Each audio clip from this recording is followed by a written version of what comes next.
শিশির পালের লেখা গল্প নীরবে হৃদয়ে।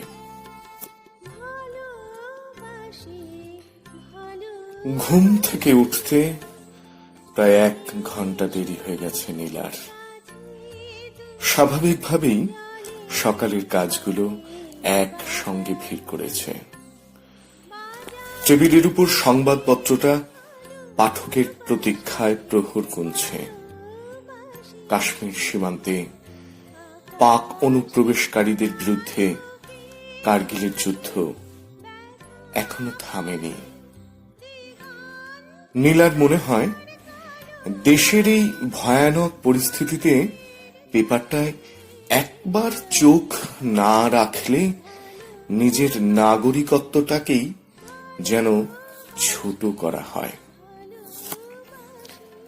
এখন প্রত্যহ কার্গিল অপারেশনের শহীদ বীর লেফটেন্যান্টদের আবক্ষ ছবি সহ জীবন ও যুদ্ধের কাহিনী সংবাদপত্রে ধারাবাহিকভাবে প্রকাশিত হয়ে চলেছে।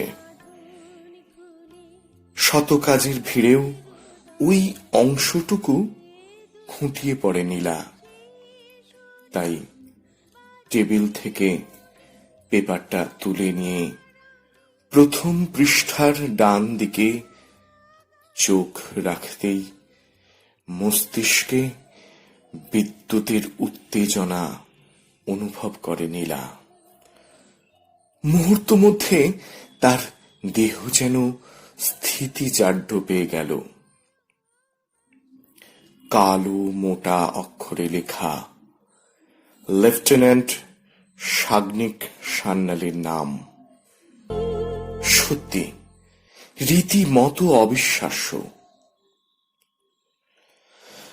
বেশ কয়েক বছর আগে উচ্চ মাধ্যমিক পরীক্ষার পর ছুটি কাটাতে কলকাতায় কাকার কোয়ার্টারে এসেছিল সাগ্নিক। গ্রাম ছেড়ে সেই প্রথম তার শহর ভ্রমণ।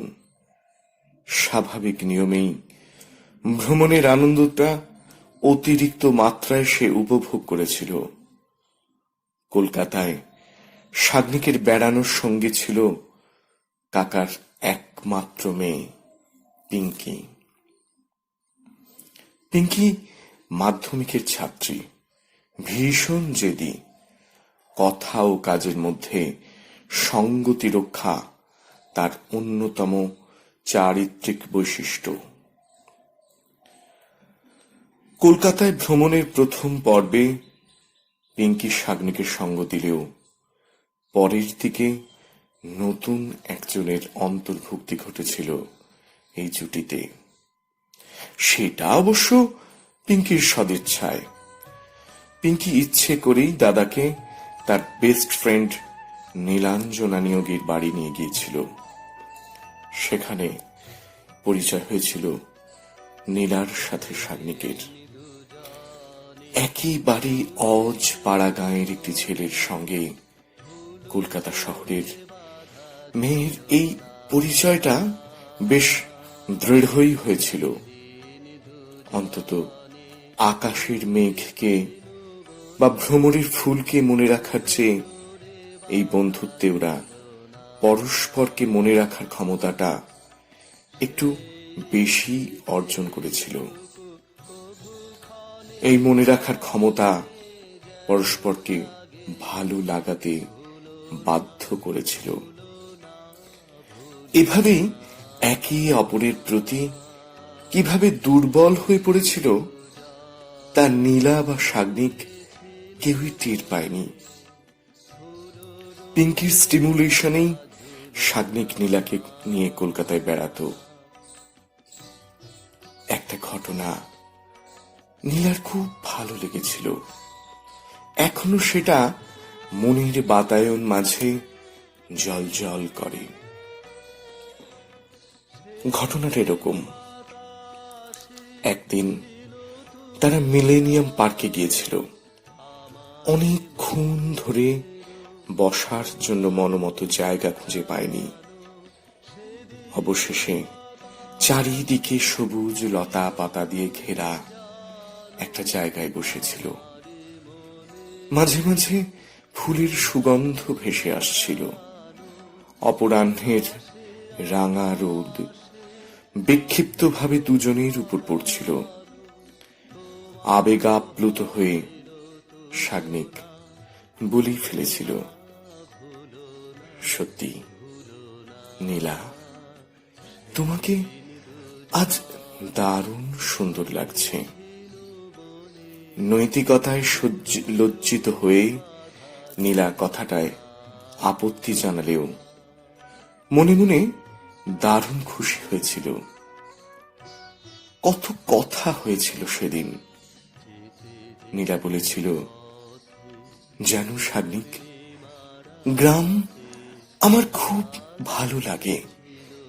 গ্রামে যাওয়ার খুব ইচ্ছেও হয়। তবে কি জানো, গ্রামে আমাদের কোনো আত্মীয় নেই। শাগনিক নীলাকে গ্রামে নিয়ে যাওয়ার প্রতিশ্রুতি দিয়েছিল। তবে বেশিরভাগ ক্ষেত্রেই তো সময় সুযোগের অভাবে প্রতিশ্রুতি হার মানতে বাধ্য হয়। নীতিটি যথার্থ অর্থে প্রযুক্ত হয়েছিল এক্ষেত্রে।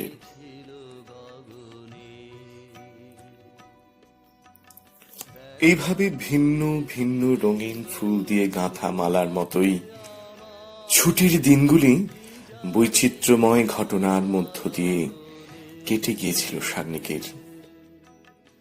বাড়ি ফেরার আগের দিন পিঙ্কি শাগনিককে জিজ্ঞেস করেছিল, দাদা, কেমন লাগলো আমার বেস্ট ফ্রেন্ডকে? শাগনিক সঙ্গে সঙ্গেই বলেছিল, খুব ভালো। আমি জানি ওকে ভালো না লেগে তোর উপায় নেই। তা কত দূরে গিয়েছিস? পিঙ্কি সকৌতূহলে প্রশ্ন করে। শাগনিক ইতস্তত হয়ে জবাব দিয়েছিল, এক কদমও না।